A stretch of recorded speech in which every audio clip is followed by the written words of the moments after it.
Welcome to New Possibilities. I speak truth to power without fear. Today I'm going to talk about the conflict between Dr. Boyce Watkins and Dr. Umar Johnson. And I want to use this as an opportunity to just talk about the concept of Black leadership and what we need today. So on Boyce Watkins' channel, he features different speakers, various people post to his channel, and they express a wide range of views and opinions from different aspects of the Black experience, different political persuasions, from the far left to the moderate. So you have various viewpoints expressed on his show. And a couple of days ago, he featured a YouTuber by the name of Maria Lloyd, and she's a blogger. I can't remember the name of her site. I think it's idate.com, but she writes on that site. She's a blogger there. So she did this video, and it was raising important questions about Dr. Umar Johnson's plan with respect to his school. As many people know, Dr. Umar Johnson plans on building a school for Black men, Black boys actually, and it's going to be a boarding school that's going to have an African-centered type of curriculum, a pro-Black curriculum, a curriculum designed to empower young Black boys. And that's something that is respectable, that is something that should be commended, especially at a time when, you know, Black men and boys are under attack in this society. We are under attack. And I have to commend someone who is willing to do what is necessary to empower not only Black boys and men, but the Black community as a whole. So I commend him for that. But so he plans to set up this school. And so this sister raised some legitimate questions about that school.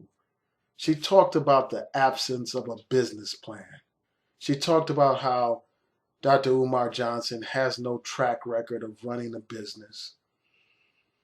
She also brought up the issue of the whole stripper scandal, and she mentioned it in passing. She didn't really go into it in detail, but she mentioned how Dr. Umar Johnson says that he lost a substantial donation because of that whole scandal.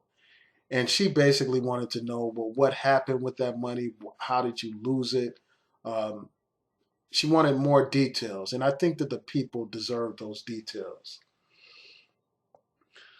So she raised these legitimate questions about his school, about the use of the money, how much money he's raised, and what he has done with the money. And these are things that Boyce Watkins later expanded upon and raised additional questions about. These are valid questions, and leaders should be transparent. They should be. Whenever someone seeks a grant from a foundation, usually they have to submit a plan, they have to submit a proposal where they outline what their goals are. They outline what their deliverables will be. They outline a timeline, a set of timetables of when they plan to achieve certain goals and what they intend to do with the money that they receive from the foundation. Surely, Black people deserve as much information as any foundation would deserve. It, I mean, I've seen a video where Dr. Umar Johnson is basically bashing Black people for not giving him enough money. You can't attack Black people for not giving you enough money if you don't provide a clear business plan. These questions that this sister asked are legitimate. And if you had answers to those questions, you should just present them and make them public for everyone to know. So there will be no dispute, there will be no ambiguity, there will be no controversy. If you just put this information in a public forum on a website so that anyone that has questions could have access to that information to resolve their questions or their doubts. And such transparency can only benefit the effort of building the school, of establishing the school. So it's not a knock for somebody to ask for transparency. It's only intelligent for someone to do so. We have to stop looking at leaders as if they are some kind of messiahs or they're some kind of godlike figures that are beyond question, that are infallible, that can't be held accountable, that are beyond reproach. These people are just human beings, just like you and I. Despite these fancy titles that they give themselves, despite calling himself a prince and nobody does it better than Papa and all that other foolishness, at the end of the day, he's just a man and he should be held accountable. He should be. I mean, just present the information. There's no need to attack people that raise these legitimate questions. Doing so only makes you look bad. Doing so only makes the supporters look bad. I mean, you have all these people that want to bash somebody for raising these questions. Instead of bashing people for raising the question, provide the damn answers. And that would silence the critics right away, as the sister Maria Lloyd pointed out.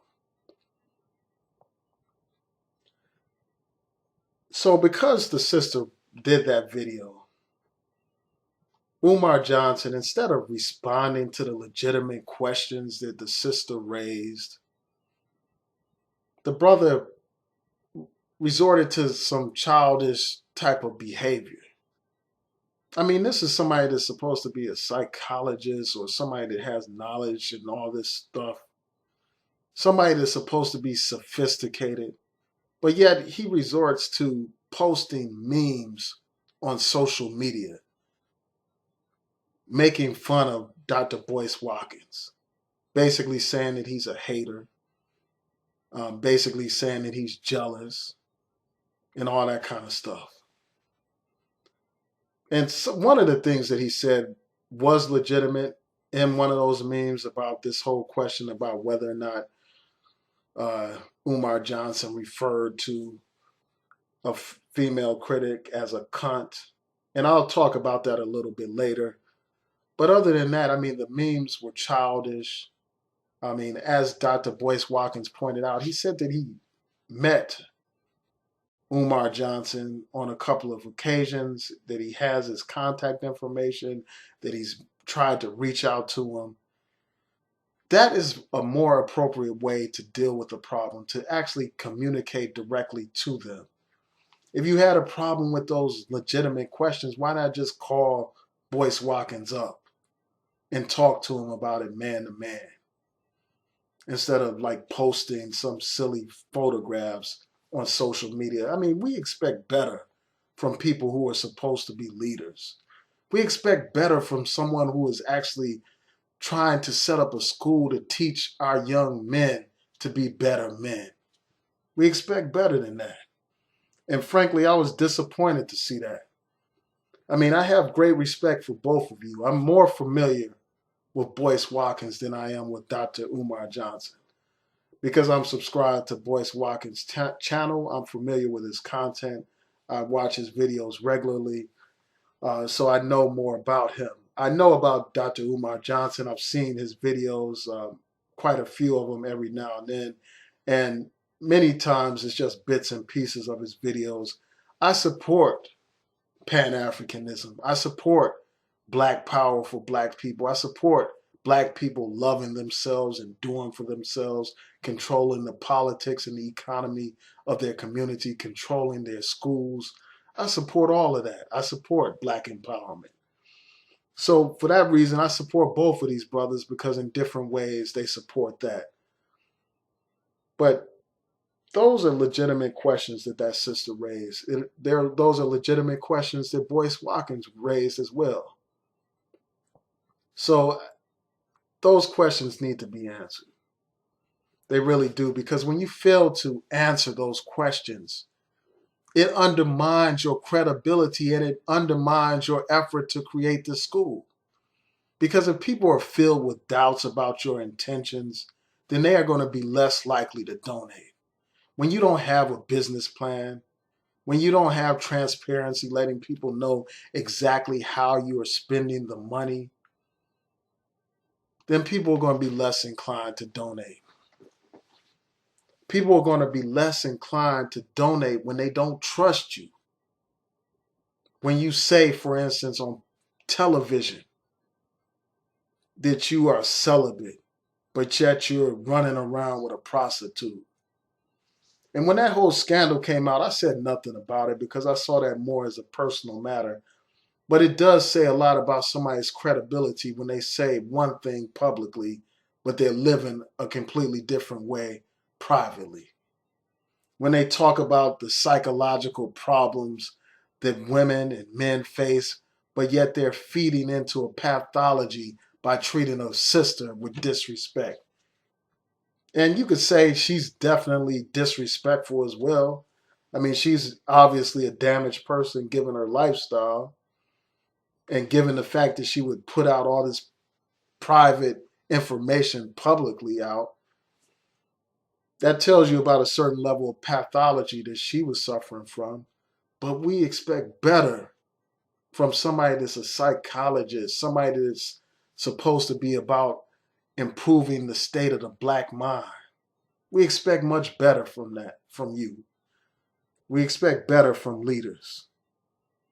But again, I mean, this is another example of something that undermines credibility.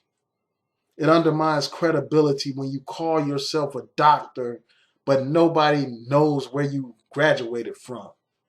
There's no proof of any doctor's degree.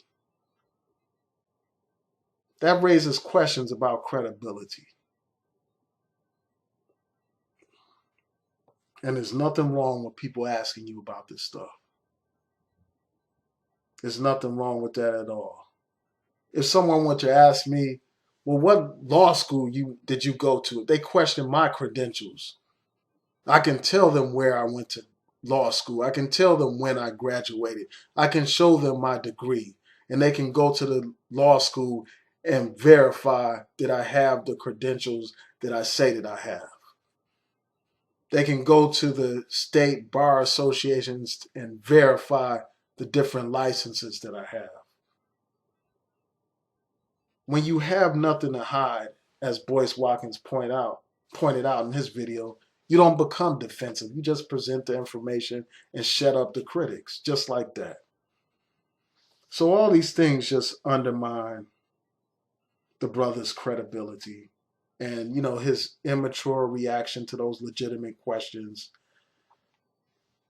just makes me disappointed, frankly, because he's a man that I do have respect for.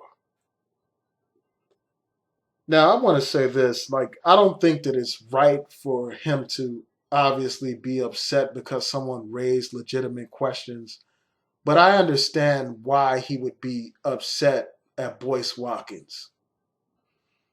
And, I'm just going to explain that briefly. Not that raising these questions are not a problem, that they're a problem or anything. I explained how raising those questions are legitimate. Those are legitimate questions, and we should hold leaders accountable by asking them the tough questions. Just like people ask politicians the tough questions when they're running for office. But I will say this.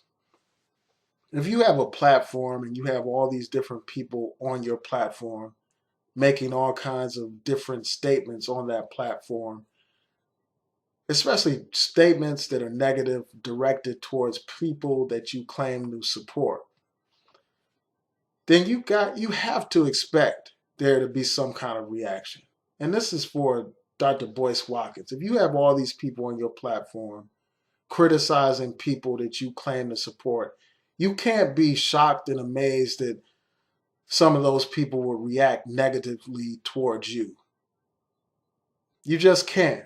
I mean, that's like if someone is shooting from my house, like somebody is in my house shooting from my house at somebody else, and I'm sitting in the house. I can't say, well, I didn't have anything to do with that. Or if I'm in a car, I'm driving my car and somebody in my car pulls out a gun and they fire at the next man on the street. I can't claim that I don't have nothing to do with that. If somebody is using my platform to take shots at somebody else, the people that are being shot at are going to take shots at you. It's just natural. So, I mean, you shouldn't act surprised that people are going to respond to you based on what some of the people on your platform say. Because the channel that you have is the Boyce Watkins channel. It's not, um, you know, just a title of a company. It has your name and your brand is associated with it. I mean, as you know. So when you have people on your show taking shots at others, you can expect that there's going to be some kind of reaction towards you because your name is on there. They don't make the distinctions between you and these other people that you have on your program. So I just wanted to say that, perhaps it may be a good idea for you to have a separate platform for your guests and hosts to be on, that's separate from your main channel that has your name on it. Perhaps that will be some kind of way to create a buffer or to prevent these types of things from happening in the future. And also, I just want to point out this.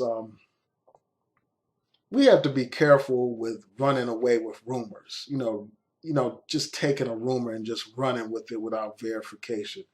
And that's unfortunately what happened to Boyce Watkins when he pointed out how someone said that Umar Johnson called them a cunt. And he later verified that that was incorrect. But before even putting it out there in a public forum, he should have verified that first. Because that only fuels the animosity, that only fuels the division that exists in the community. And we just have to understand history. I mean, throughout history, there have been examples of the FBI fueling conflict between black leaders. Basically trying to get black leaders to attack one another and destroy one another. We have the example of the Nation of Islam, how Malcolm X was divided from the nation and how there was conflict. And eventually Malcolm X ended up assassinated. We have the example of the Black Panther Party, how they were split into different factions that were at war with each other. And we have countless other examples where black people were fighting each other, divided and conquered based on lies and rumors, etc., and etc. You had an example of Ron Karenga's United Slaves in conflict with the Black Panther Party. We really need to take this history into account when we air our differences out here. I have no problem with public debate and discussion dealing with ideas, but we have to be careful about discrediting and attacking each other before we reach out to each other personally to resolve conflict. And I think that that would have been the better way to deal with this situation for Umar Johnson to contact Boyce Watkins directly and discuss the matter. Also, I just want to say this, I want to deal with this issue about the role that Maria Lloyd played in this whole conflict.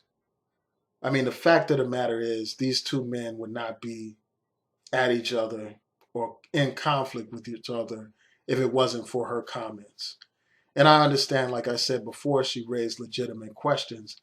But I have to say this, I do question her intent because she said something that really stood out to me when she was doing her video. She said that she does not, no, this is what she said. She said, I am against black leadership. Those are her words verbatim. I am against black leadership. And I was with her, like I said in the comment section, I was with her until she reached that point where she said I'm against black leadership. And also in the same video, she attacked Al Sharpton. She attacked the leader of the NAACP at the time, Ben Jealous, and she also attacked Mark Morial. She didn't personally attack them, but she raised questions about their what they accomplished, like in terms of their meetings with the president and all that kind of stuff. And then she raised all kinds of personal attacks against Al Sharpton. And then after she does all this criticism of black leaders, she then acknowledges that she's against black leadership. So that makes me question her motives. I mean, I wonder like what her intentions were, because she didn't speak, like at least from my interpretation of her video, she didn't speak from like a genuine concern. It seemed like she had more of a chip on her shoulder and attitude type of situation. Um, and I wasn't feeling that. I just her whole vibe was just off. And this is outside of just the issue of whether or not points she raised were valid or not. It's just the vibe that she gave off, the energy that she projected, and just that statement about being against black leaders or black leadership. And I want to talk about that. She said that the idea of black leadership is outdated, it's old, it's stupid. And she said that we need less black leaders and more black institutions. And I just want to take the last few minutes of this video to talk about that for a second. First of all, we will not advance as a people without leadership. We are oppressed as a group. We were brought here in bondage as a group. We were segregated as a group. We are discriminated against today as a group. We are racially profiled by these police as a group. The enemy plans constantly. The enemy projects into the future. He lays out strategic plans. We will never advance as a people as long as we are disorganized, as long as we are leaderless, as long as we don't have quality leaders. We will continue to be at the bottom rung of this society. You can't defeat an organized enemy if you are unorganized. And the only way to be organized is through leadership and structure and discipline and accountability. All these individuals doing their own individual thing, they will accomplish absolutely nothing. That's why, as Kwame Ture would say, we need to be organized as a people. And the best way to organize is to join an organization. Everybody just wants to have the freedom to do whatever. And they expect for there to be some kind of advancement of black people in that kind of situation. You can't advance without discipline, without structure.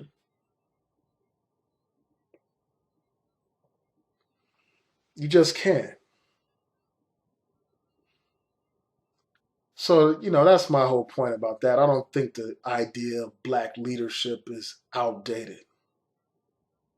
I think the notion that there's going to be one leader to lead us all to the promised land, I think that notion is flawed. I think that we need to have multiple leaders on different fronts, as long as the objective is the same, and that objective is the advancement of black people. You may have one group that's more civil rights oriented. You may have one group that's a black nationalist group. You may have one group that's a socialist group. But we have to find the commonality and use that commonality to protect our interests as a people and to promote our interests as a people. It's really that simple. And I would just want to close out on this note. about leadership. We have enough talkers right now. We have enough lecturers and enough people that write books, enough people that like to talk and say beautiful words and inspire people. We have enough of those kind of people. We need more builders, people who actually build institutions. And, I think that her point about needing more Black institutions, that is a valid point. We need to build things that will outlast us, something that will stay around for centuries. That's the only way we'll prevail as a people. Leaders have a short lifetime. We need something that outlasts these so-called leaders, something that'll be around for generation after generation. That's what we need. We don't need more speeches. Because all those people do at the end of the day is they entertain people. They get people fired up. But again, if those people aren't fired up to be organized, fired up to join organizations that are actually putting in the work, actually on the front lines in the streets, then those speeches are just entertainment. Much like how people go to church and they get all fired up on Sunday, hooping and hollering and going basically nuts. And when they leave that church, they go back to the hell that they have to live as a Black person in America. So yeah, we need enough. We've had enough of the speakers and talkers. We need doers. We need builders. And we need people that are not hustlers. Hustling products, hustling t-shirts, hustling movies, hustling this, hustling that, trying to get over and get $1. We need something better than that. We need much better than that. That's not leadership. That's hustling. That's pimping. That's getting over. I mean, when you reflect on the leaders that we had in the past, they weren't hustlers. They were builders. They were building organizations, building a membership for organizations, and moving those organizations in a direction towards action. That's what we need as a people. We need to move away from just this charismatic model, where you have these people that are great orators, but that's all they do is talk. We need more people like Booker T. Washington. I mean, the brother built a college that's still around today, all these years later, that has educated thousands upon thousands of Black people, empowered thousands upon thousands of Black people, well after the brother Booker T. Washington was gone. We need builders like Elijah Muhammad. Instead of him just speaking to people, he had spokespersons that fulfilled that role. But in the meantime, this brother was building schools, he was building businesses for his Black people. That's what we need today. We need more Marcus Garveys, builders, not talkers. So those are just my thoughts about this situation. Tell me what you think about it. Please rate, comment, and subscribe. Peace.